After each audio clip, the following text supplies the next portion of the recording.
8h, 9h, Dimitri Pavlenko. Alors, combien de personnes dans les rues demain? Combien de grévistes? Réponse dans un peu plus de 24 heures. Cette question tourne en boucle partout depuis une semaine, on peut le dire. Nous sommes à la veille de la première journée de mobilisation contre la réforme des retraites. Je dis ça au cas où ça vous aurait échappé.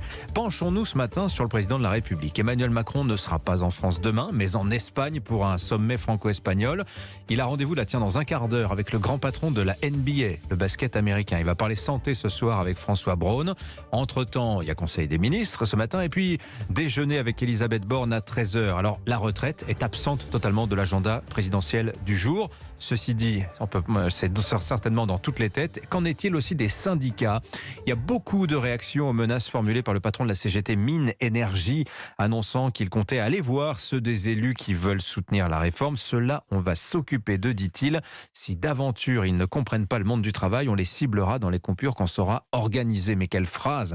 On en parle avec nos deux éditorialistes du jour. Bonjour Louis Osalter. Bonjour Dimitri. De Marianne, bonjour à vous. Et Mathieu Bocoté est avec nous. Bonjour Mathieu. Bonjour. Quelle phrase! C'est vrai que tout le monde souligne le caractère un peu mafieux. On va s'occuper d'eux. Pas un peu mafieux, très très mafieux. Ce sont des méthodes de gangsters. Ça consiste à dire que si vous n'acceptez pas de vous soumettre à notre agenda du moment, alors on oublie la discussion, on oublie la conversation, on oublie l'échange d'arguments. En fait, on va vous casser. Donc ce sont des méthodes qui relèvent de l'intimidation la plus directe et on est au seuil de la violence politique. Parce qu'à partir du moment où on se permet de dire on va vous casser ça, la prochaine étape, c'est on saccage la permanence. Et si vous comprenez pas quand on aura saccagé la permanence, on va peut-être aller une étape plus loin. Moi, j'ai eu l'occasion de le dire ici et ailleurs. Moi, je suis de ceux qui croient qu'on bascule dans une époque qui va normaliser d'une manière ou de l'autre la violence politique. Et cette déclaration est un pas pour moi dans cette normalisation de la violence politique. Alors là, je vais vous dire, je vous trouve très québécois dans ce point de vue, Mathieu, parce que moi, j'ai envie de vous dire, ces histoires de coupures d'électricité, ça fait partie du folklore des grands mouvements sociaux. En 68, il y en avait.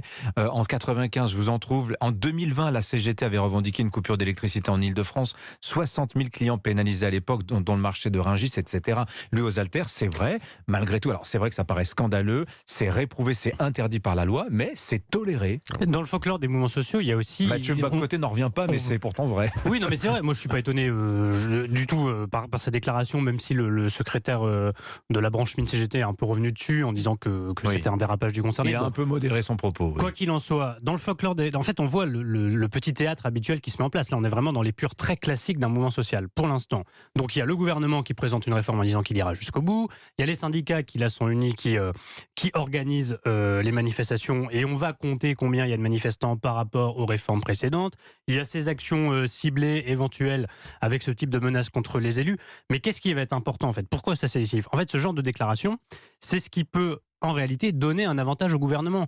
C'est l'extrémisme de certains opposants dans le front syndical qui peut donner au gouvernement un avantage pour dire regardez qui vous soutenez si vous soutenez ce mouvement. C'est toujours la même chose. Rappelez-vous des Gilets jaunes, le mouvement était très populaire à son début, très soutenu par les Français, et au moment où ça a commencé à dégénérer dans les manifestations, on voyait de samedi en samedi le soutien au mouvement qui baissait. Donc tout l'enjeu pour le gouvernement, c'est ça. Pour l'instant, le mouvement est populaire. Tous les sondages montrent, 1, que les Français sont très majoritairement contre la réforme, 2, qu'ils soutiennent le mouvement de grève et de manifestation. Et donc, on pourrait voir le retour de la grève par procuration, en quelque sorte. Mais ce genre d'erreur, parce que cette déclaration, c'est une faute pour le moins, ça peut évidemment donner des arguments au camp d'en face.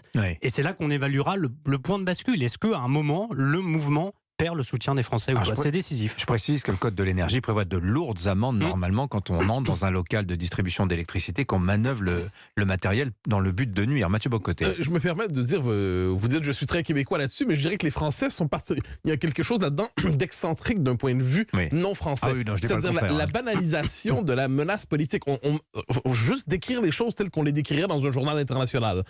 Des syndicalistes décident de menacer directement des élus de la nation qui ont le culot de ne pas voter comme l'exigent les syndicalistes en question. C'est dans le registre en tant que tel de la menace politique, de la violence politique, et que des Français, et je ne vous ferai pas l'insulte de croire que vous êtes un homme de gauche très à gauche, je sais comme ça, que des gens plutôt libéraux normalise de telles mesures, normalise de tels comportements politiques, normalise une telle culture politique qui consiste à normaliser des pratiques qui autrefois appartenaient à l'imaginaire révolutionnaire, pour moi, ça fait partie des causes qui expliquent quelquefois pourquoi certains vont se demander avec étonnement et agacement pourquoi la France bascule si facilement vers la crise et la grève, vers des tensions sociales assez radicales. Me semble-t-il que dans la logique d'une société libérale, la simple possibilité de normaliser de telles menaces directes, c'est donc contre certains élus qui votent mal. Pour moi, là-dessus, il y a une forme de sortie du périmètre mental de la démocratie libérale. Alors, Louis Osalter, Barbara Pompili ne votera pas la réforme. On précise que Barbara Pompili a été ministre d'Emmanuel Macron pendant quand même de longues années.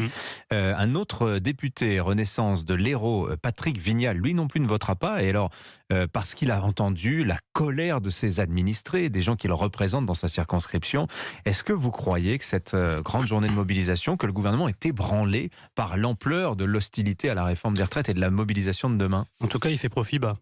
Les consignes ont été passées pour que les ministres n'aillent pas fanfaronner en expliquant que cette réforme était indispensable, nécessaire et qu'il n'y aurait pas le choix. Enfin, on sent que dans la tonalité, pour l'instant, le gouvernement ne rajoute pas d'huile sur le feu parce que effectivement, les députés sur le terrain, et ce sont eux qui sont en première ligne, c'est pas Emmanuel Macron. Hein. Les premières victimes d'agression, ce seront malheureusement des députés partisans de la réforme, comme on voit que des maires sont en général en première ligne lorsqu'il y a des agressions d'élus. Mais pourquoi au fond ils voient ce sentiment d'injustice, même chez des gens qui ont voté pour Emmanuel Macron à la dernière présidentielle? Je souligne Barbara Pompili qui ne vote pas, c'est le début peut-être d'une brèche, y compris dans le camp présidentiel. J'y crois pas beaucoup dans le camp majoritaire. En revanche, ce qui est important, c'est les députés LR. Oui. Les députés LR qui sont une soixantaine, le patron des Républicains, Éric Ciotti, dit on va voter la réforme. Oui. En réalité, dans le groupe des Républicains... Ça fait 15 jours que sur Europe 1, on pose la question de la loyauté des LR. Et le JDD avait chiffré à 13 personnes, pour l'instant 13 députés qui ne sont pas sûrs de voter. Parce qu'en fait, eux aussi, ils entendent des électeurs. Et un certain nombre de ces députés LR, ils ne sont pas élus dans des grands centres métropolitains, bourgeois, comme on pourrait le penser. Un certain nombre d'entre eux, plus qu'avant, sont élus dans des zones rurales, un peu déclassées, où leur principale concurrence, c'est le Rassemblement national. Et les gens ont voté LR, mais pour des positions assez proches du Rassemblement national. Donc ils ont affaire à des gens qui travaillent beaucoup, qui ont commencé souvent à travailler tôt, et qui trouvent cette réforme profondément injuste. D'où leur position. Mathieu Bocoté et Emmanuel Macron. Je soulignais le fait qu'il va parler de tout sauf des retraites aujourd'hui, que demain, il est en Espagne.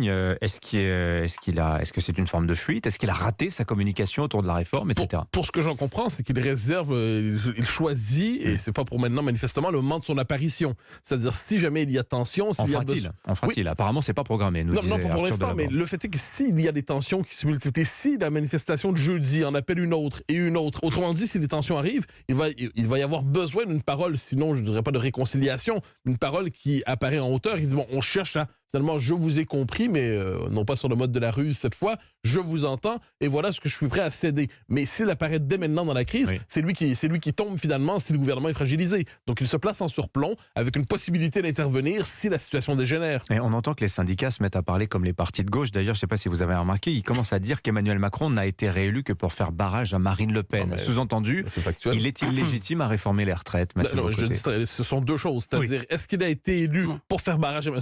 La principale vertu d'Emmanuel Macron... C'est une parole politique, ça. Non, mais le fait est qu'en politique, dans les circonstances, je l'ai dit à quelques reprises, le premier tour, c'était un tour à la Pécresse, le deuxième tour, un tour à la Mélenchon. La principale vertu d'Emmanuel Macron au deuxième tour n'était pas programmatique, elle était négative. C'était de ne pas être Marine Le Pen. Ça ne veut pas dire qu'il n'a pas le droit de mener les réformes qu'il veut mener. Ça veut tout simplement dire qu'effectivement, il n'a pas reçu le mandat à l'échelle de l'histoire de mener ces réformes. C'est pas nécessaire d'avoir l'onction du suffrage universel. Nicolas Sarkozy n'avait pas parlé des retraites quand il s'est fait élire en 2007, quand il réforme en 2010, les retraites. Il n'y a pas d'impératif, bien sûr. Mais il est vrai que Emmanuel Macron a d'abord été élu contre Marine Le Pen et pas pour un programme. Et pas seulement pour cette raison-là, en réalité. Tout de même, il arrive en tête au premier tour. Non, mais bien sûr. Non, mais en ayant dit retraite à 65 ans, quand même. Oui, mais pourquoi? Oui, mais en fait, pourquoi? C'est simplement sociologique. La France qui a voté Emmanuel Macron et qui l'a fait arriver au premier tour, c'est d'abord la France qui ne travaille pas en réalité. C'est-à-dire qu'Emmanuel Macron, il y a cet élément très intéressant et assez inédit sous la Ve République de sociologie électorale. C'est un président qui, pour la première fois, n'est pas élu majoritairement par la France du travail. Ce sont les retraités et beaucoup de jeunes. En fait, il y a un électorat jeune quand même pour Emmanuel Macron, donc des étudiants, des gens qui ne sont pas encore dans la population active. Et si vous regardez la répartition des votes, vous voyez que cette France qui travaille, des classes moyennes et de gens qui sont en âge de voter, en fait, c'est pas eux qui ont voté pour Emmanuel Macron. Ils ont plus voté pour Marine Le Pen ou pour d'autres candidats. D'où cette ambiguïté et ce défaut de légitimité quelque part à mener cette réforme. Merci Louis Osalter, merci Mathieu Bocoté, merci tous les deux. La une de Marianne demain, Louis. Pourquoi vos pharmacies sont vides ? La une sur la grande pénurie de médicaments. Très intéressant, merci à vous. Dans un instant sur Europe 1, restez avec nous, merci messieurs, bonne journée. Merci,